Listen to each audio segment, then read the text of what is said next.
Hello viewers, good morning. तो I hope आप लोग को मेरा पिछला व्लॉग पसंद आया होगा। और अब हम आगरा से फतेहपुर सीकरी के लिए निकल चुके हैं, लेकिन उससे पहले हमें लग रही थी भूख, तो हम एक रेस्टोरेंट में रुक चुके हैं। कुछ नाश्ते के लिए देखते हैं और फिर फतेहपुर सीकरी एक्सप्लोर करने के लिए निकल जाएंगे।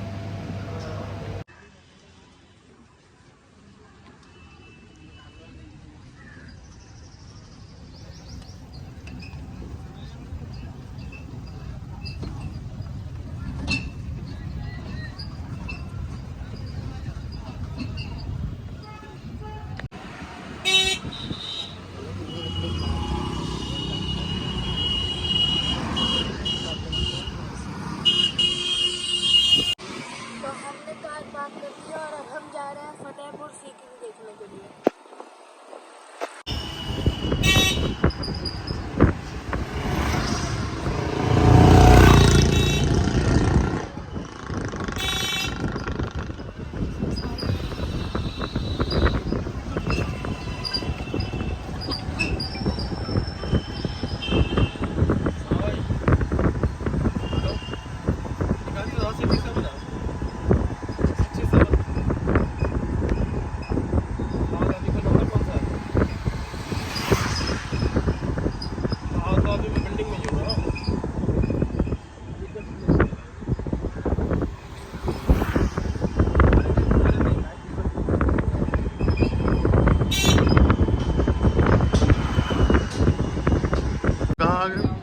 हम लोग सीखने के लिए जा रहे हैं। तो सामने पूरा बिल्डिंग बना हुआ है, फतेहपुर है।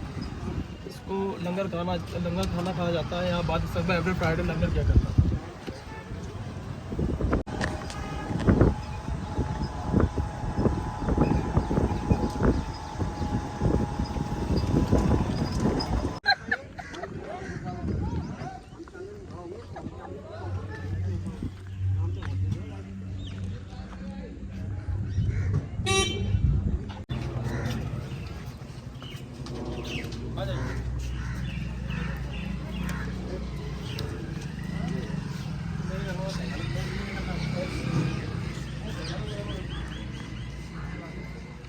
फतेहपुर में कोई टिकट नहीं।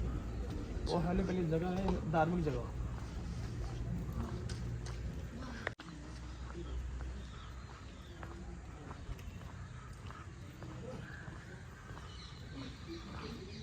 पर फतेहपुर सीकरी घूमने के लिए आए हुए हैं। और यहाँ पर घूमने के लिए दो जगह है, फतेहपुर एंड सीकरी। फतेहपुर इसके बैक साइड में बना हुआ है। अभी हम लोग सीकरी के अंदर हैं। पहले इसका नाम फतेहपुर सीकरी नहीं था, इसका नाम फाड़ी फतेहाबाद था। ये पूरा माउंट एरिया है, पूरा फाड़ी पे बिल्डिंग बना हुआ है। तो ये फतेहपुर सीकरी नाम कैसे पड़ा? तो जैसे कि आप लोग जानते हैं, जो मुगल के संस्थापक थे वो बाबर थे। और बाबर का जो फर्स्ट युद्ध हुआ था 1526 में पानीपत के मैदान में, और सेकंड युद्ध हुआ 1527 में फतेहपुर सीकरी खानवा के मैदान में। खानवा के मैदान फतेहपुर सीकरी के अंडर में लगता है।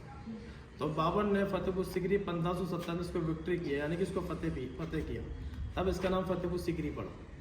तो मुगलों में फतेहपुर सीकरी पहले बाबर आए, बाबर के बाद हुमायूं के बाद अकबर के बाद जहांगीर के बाद शाहजहाँ के बाद औरंगजेब के बाद बहादुर शाह जफर। मुगल दिए लोग। अकबर की 3 रानियाँ थी। तीनों रानियाँ हिंदू, मुस्लिम, क्रिश्चियन थी। फर्स्ट वाइफ का नाम था महारानी रुकैया बेगम, जिसको तुर्की सुल्ताना कहा जाता था और तुर्की की रहने वाली थी, वो मुस्लिम महिला थी। सेकंड वाइफ थी मरियम उज़्ज़मानी, जो कि गोवा की रहने वाली थी, वो क्रिश्चियन थी। थर्ड वाइफ का नाम था महारानी जोधाबाई, जयपुर की रहने वाली थी और हिंदू थी। लेकिन बादशाह अकबर को तीनों रानी से कोई भी औलाद नहीं था। अकबर बादशाह इससे बहुत ज़्यादा परेशान थे, और जो औलाद नहीं, उनकी सल्तनत आगे कैसे बढ़ी। तो बादशाह की जो फर्स्ट कैपिटल थी वो दिल्ली थी, second capital Fatehpur Sikri, third capital Agra. पहले बादशाह अकबर दिल्ली में रहा करते थे। तो गाइस, अब हम जा रहे हैं महारानी जोधाबाई के पैलेस के अंदर। चलिए।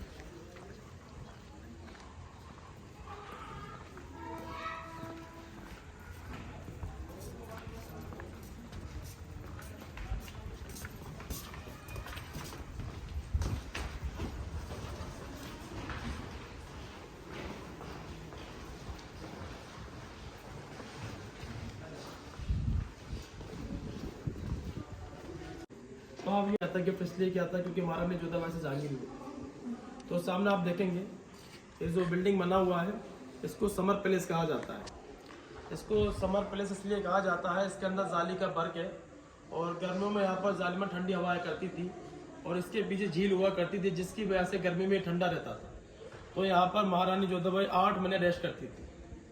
इसको कहते हैं विंटर पैलेस। इसको विंटर पैलेस इसलिए कहा जाता है, इसके अंदर कोई भी जाली का वर्क नहीं है, पूरा अंदर से पैक है और इसके पीछे सूरज उगता था। आज भी इसके पीछे सूरज उगता है जिसकी वजह से सर्दी में गर्म रहता था।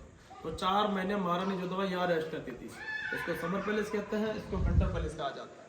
सामने आप देखेंगे जो पौधा लगा हुआ है, यहाँ पर मुगल टाइम में पहले तुलसी का पौधा हुआ करता था, आज यहाँ पर नॉर्मल पौधा है। तो यहाँ पर महारानी जोधाबाई तुलसी के पौधे की पूजा करती थी। अब जहाँ पर रानियाँ होती हैं उनकी हिफाजत के लिए दासियाँ होती हैं। आप देखेंगे चारों ओर जो रूम बना हुआ है ये दासियों की रूम है और यहाँ पर दासियाँ लेडीज नहीं थी, ट्रांसजेंडर थी। ट्रांसजेंडर क्यों थी? क्योंकि बादशाह अकबर को आदमी पर भरोसा नहीं था, इसलिए बादशाह अकबर ने महारानी जोधाबाई की हिफाजत के लिए ट्रांसजेंडर तैनात किया। तो महारानी जोधाबाई जयपुर राजस्थान की रहने वाली थी। जब वो यहाँ फतेहपुर सीख रही है, हमेशा कृष्णा की मूर्ति लिखा है सामने कृष्णा।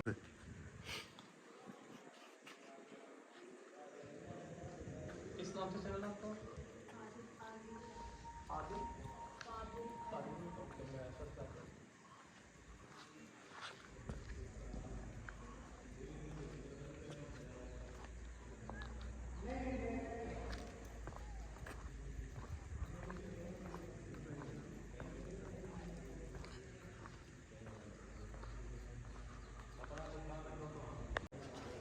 आइए प्लीज करो।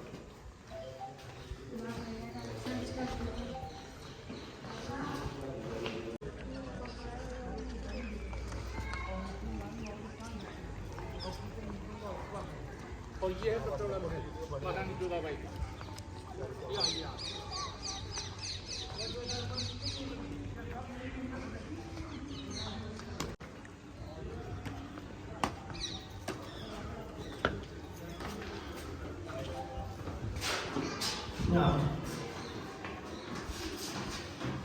ये सर अकबर की सेकंड वाइफ मरियम उस जमाने का पैलेस है और मरियम उस जमाने गोवा की रहने वाली थी, क्रिश्चियन थी। इसके अंदर चार रूम बना हुआ है। चारों रूम यहाँ मेकअप रूम है। यहाँ पर मरियम उस जमाने में मेकअप किया करती थी, सेकंड फ्लोर पर रेस्ट करती थी। इसको गोल्डन पैलेस कहा जाता है। इसको गोल्डन पैलेस इसलिए कहा जाता है, इसके अंदर और बाहर सोने की परतें लगी हुई थी। जब ब्रिटिश शासन लागू हुआ सब कुछ निकाल कर ले गया। आज इसके अंदर 500 साल पेंटिंग पाई जाती है जो कि एरर हो चुकी है सर। देखिए बहुत ही खूबसूरत पेंटिंग पाई जाती थी, एनिमल्स, फ्लावर, राजा बना और उनके रानी की पेंटिंग पाई जाती थी। आप देखिए इसके ऊपर से जाने का रास्ता यहाँ से है। तो सर जहाँ मेट्रो होता है वैसे देखिए सामान होता है। ये मेट्रो रूम के मुगल टाइम के बॉक्स है। यहाँ पर 500 साल पुरानी पेंटिंग आज भी मौजूद है। ये मरियम उस जमाने की पेंटिंग है। सेकंड बना हुआ है बादशाह अकबर की पेंटिंग। ये देखेंगे सर आज भी हर पेंटिंग दिखाई देती है। ये बादशाह अकबर की पेंटिंग है, ये मरियम उस जमाने की पेंटिंग है। इसके अंदर बहुत ही खूबसूरत पेंटिंग पाई जाती है जो वायरल हो चुकी है। यहाँ अलग यहाँ पेंटिंग पाई जाती है। एनिमल्स पेंटिंग, फ्लावर्स पेंटिंग, इसके अंदर कैंडल जलाई जाते थे। बहुत ही खूबसूरत यहाँ पेंटिंग पाई जाती थी जो वायरल हो चुकी है। बादशाह अकबर की रानी थी महारानी जोधाबाई जो कि हिंदू थी। ये महारानी जोधाबाई का रसोई घर यानी कि किचन है और महारानी जोधाबाई शुद्ध शाकाहारी थी, इसलिए बादशाह अकबर ने महारानी जोधाबाई के लिए पर्सनल किचन बनाया। यहाँ पर महारानी जोधाबाई खुद अपने हाथों से खाना बनाकर खाती थी। और उसके बाहर जो राजस्थानी फेमस झुमके लगे हुए हैं, आप देखेंगे झुमके दिख रहे हैं आपको। यहाँ 56 तरह के झुमके और 56 तरह डिजाइन।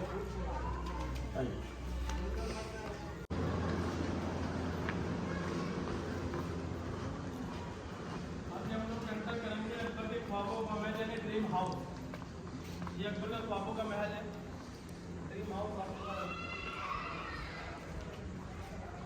इसके ऊपर से यहाँ से जाने का रास्ता है।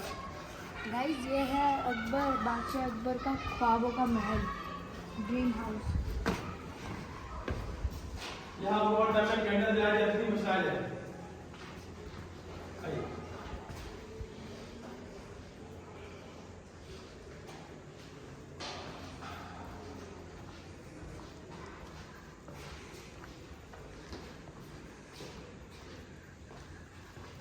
तो ये सर बादशाह अकबर का बेडरूम है।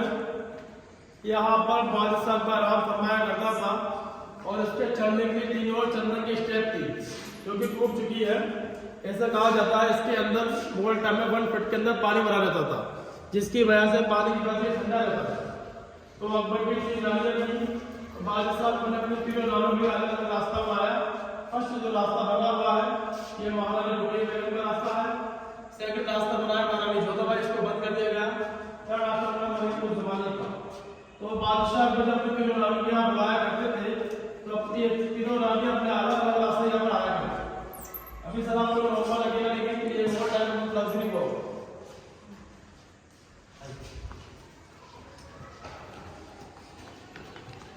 हम लोग जाएंगे अकबर के डाइनिंग रूम यानी कि डाइनिंग हॉल में।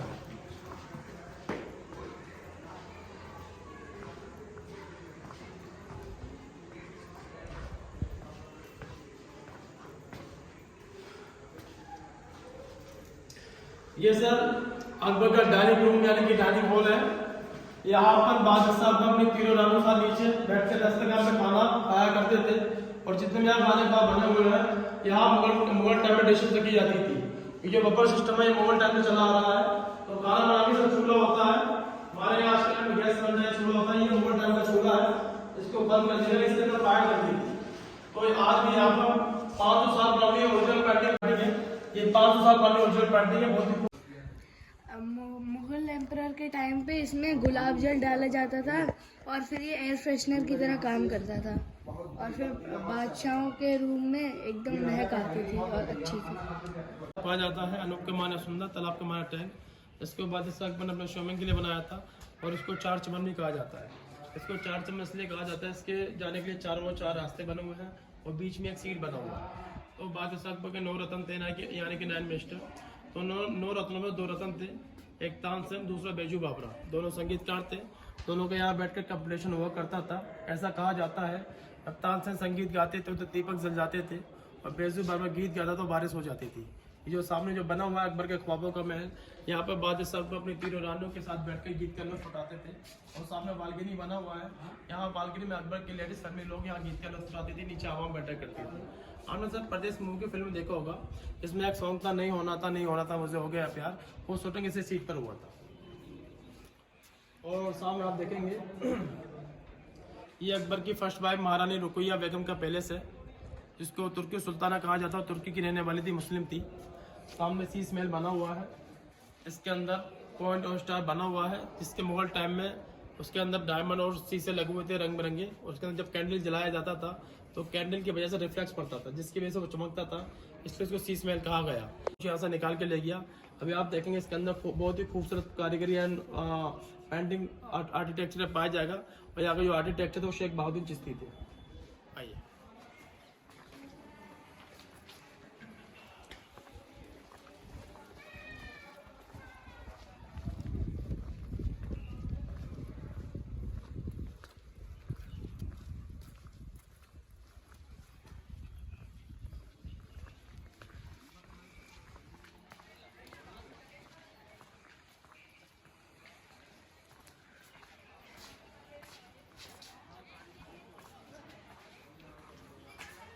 देखेंगे ये पॉइंट स्टार बना हुआ है। यहाँ मुगल टाइम में रंग बिरंगे शीशे और डायमंड लगे हुए थे और यहाँ जब कैंडल जलाए जाते थे जिसकी वजह से रिफ्लेक्स पड़ता था और चमकता था।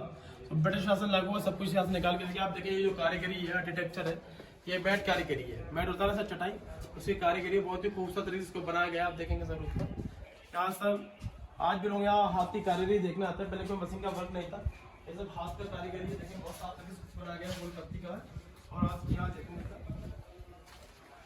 पूरा अनार की कारीगरी थी, बहुत ही खूबसूरत है, इसको बनाया गया। यहाँ देखेंगे ये अनार का कारीगरी।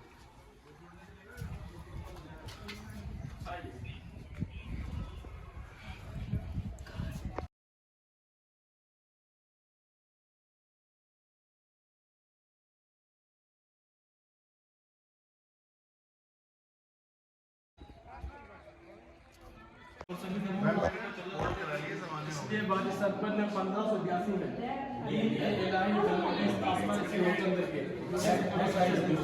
सामने जो क्रॉस बना हुआ है यहाँ पर सभी धर्मों की खूबसूरती यानी सिंबल जगह है। आप देखेंगे जो सिंबल बना हुआ है सिंबल है, हैप्पी बना हुआ है, बना हुआ है। सब मुस्लिम, कैथोलिक, बुद्धिस्ट, क्रिश्चियन हिंदू सभी धर्म की सुंदर कारीगरी।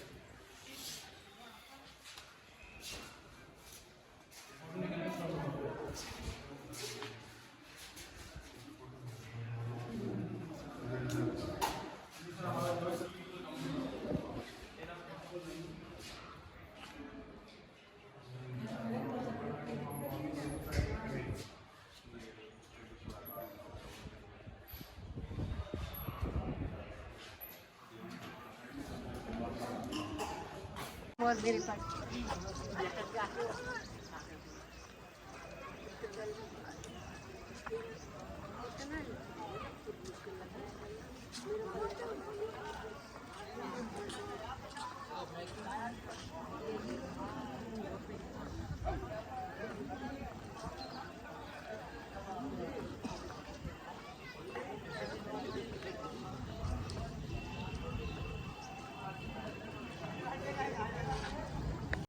तो मैं फतेहपुर और सीकरी देख के दिल्ली की वापसी कर रहा था, लेकिन हमें लग रही थी भूख, तो हमें मिला शिव ढाबा, माँ यादव का ओरिजिनल शिव ढाबा, जो कि यमुना एक्सप्रेसवे पे है। तो हम यहाँ पे रुक गए खाना खाने के लिए और हमें थोड़ा रिफ्रेश भी होना था। यहाँ पे आप रिफ्रेश हो सकते हैं, यहाँ पे बहुत ही क्लीन वॉशरूम्स हैं, यहाँ पे आप खाना खा सकते हैं, इनका खाना बहुत ही ज़्यादा लजीज होता है। और यहाँ पे आपके बच्चे इंजॉय कर सकते हैं क्योंकि यहाँ पे है बच्चों के लिए गेम जोन। तो मैं तो जा रहा हूँ एंजॉय करने और खाना खाने।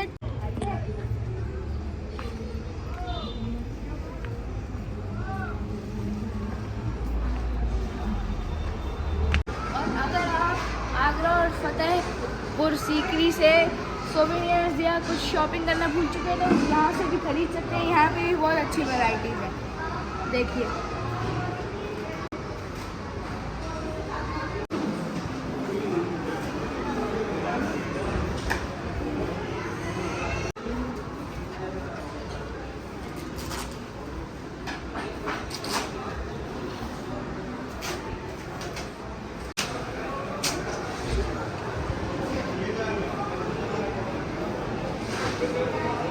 यहाँ पे दर्शन स्टोर, और वहाँ पे है वॉशरूम, और वहाँ पे है खाने के लिए।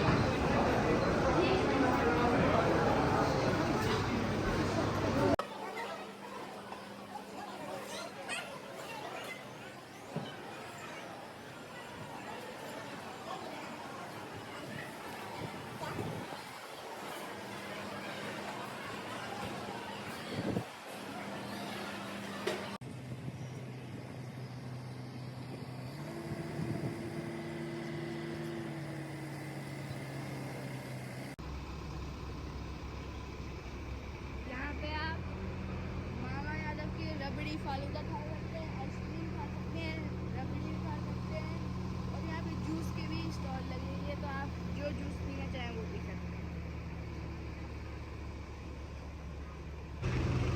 यहाँ मिल रहा है फ्रेश टेंडर कोकोनट।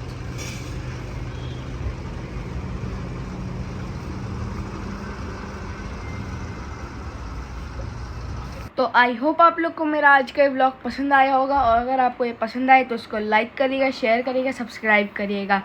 मिलते हैं आपसे नेक्स्ट व्लॉग में, नेक्स्ट डेस्टिनेशन में। तब तक के लिए दुआ में याद रखिएगा। अल्लाह हाफिज़।